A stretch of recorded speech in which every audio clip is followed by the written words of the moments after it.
Hello viewers, today my next topic is for class 9 and the topic is related to history. The chapter name is the French Revolution. French Revolution मतलब French की क्रांति, विद्रोह। इसने क्या किया, एक तरह से लैंडमार्क हमारे सामने क्रिएट किया। एक तरह से ये लैंडमार्क के रूप में यूरोप जो वर्ल्ड का एक पार्ट है, यूरोप में एक लैंडमार्क के रूप में हमारे सामने प्रेजेंट हुआ। इसने क्या किया, इस फ्रेंच रेवोल्यूशन ने जो उस समय फ्रांस में मोनार्च सिस्टम था। मोनार्च का मतलब क्या होता है, जब कोई राजा रानी अपने पैसे का बलबूते पे अपने आप को किंग डिक्लेयर कर देता है, अपने आप को पावर की वजह से आपको वहां का गवर्नमेंट डिक्लेयर कर देता है कि वही सब कुछ है। तो ये सिस्टम किसने खत्म किया, फ्रेंच रेवोल्यूशन में।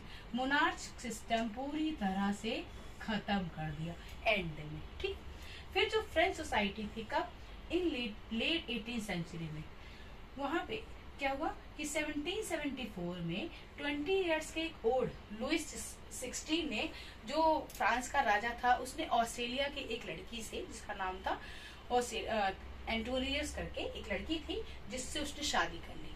शादी जब उसने की तो वहां पे उस समय वॉर चल रहे थे, किस लिए, आजादी के लिए।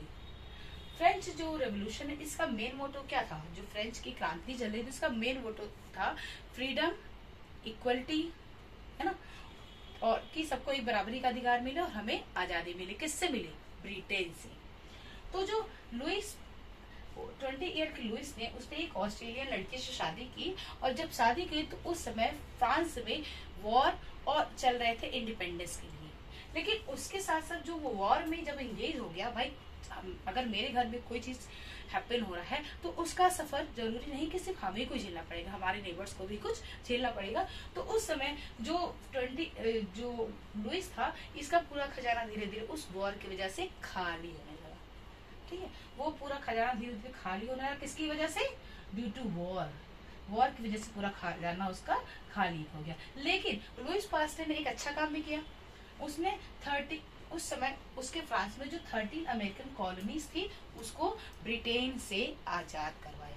ब्रिटेन की जो सरकार थी उससे उसने आजाद कर फर्स्ट क्या किया, उसने ऑस्ट्रेलियन लड़की से शादी की।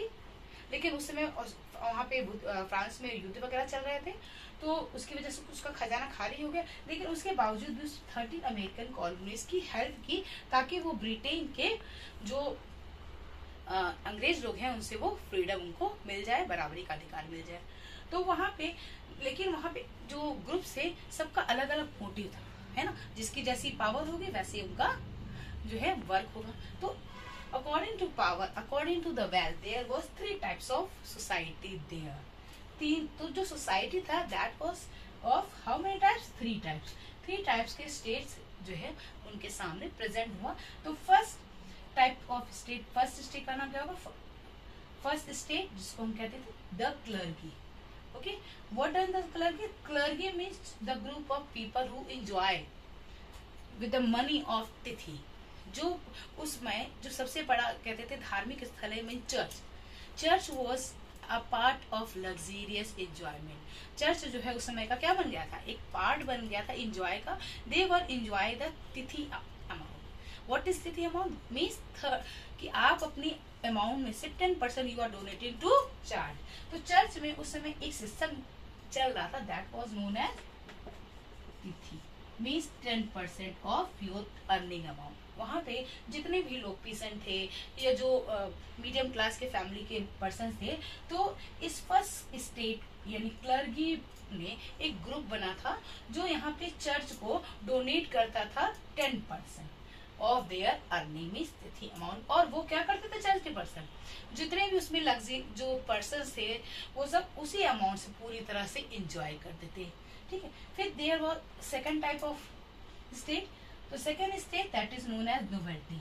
इसमें क्या होता था, rich, royal and aristocratic person enjoy their power. और वो टोटली किसको शोषण करते थे, they were just exploiting peasants. जो उस समय के छोटे व्यापारी थे वो इनका शोषण करते थे, with the loan, with the debt. उस समय जो फ्रांस था वो एक तरह से युद्ध के बाद कर्ज में तो हो ही गया था, लेकिन साथ साथ जो सोसाइटी ने पावर के बेसिस पे 3 स्टैब्लिश किए that were also enjoying their power with the amount of pigeon. तो जो फर्स्ट स्टेट था वो क्या, उसको हम क्या कहते थे, the clergy, where the church, where the people donate 10% to the as a tithe amount, और वहां पे जो चर्च के पर्सन थे they were enjoying that amount in their life. After that there was second group that is known as second state, that is also known as the nobility group. ये this nobility group was related to the high class people, rich class people who were just also enjoying the peasant amount as the debt as the loan।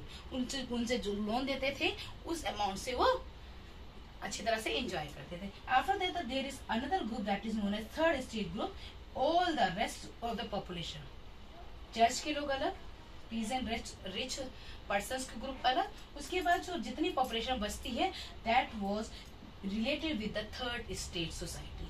Third state society में जो सबसे ज्यादा सफर करता था वो peasant था for their डेप्ट for the loan, और वो कितना भी चाहता था कि they have to pay the amount to the lender but they can be free with the amount of lender.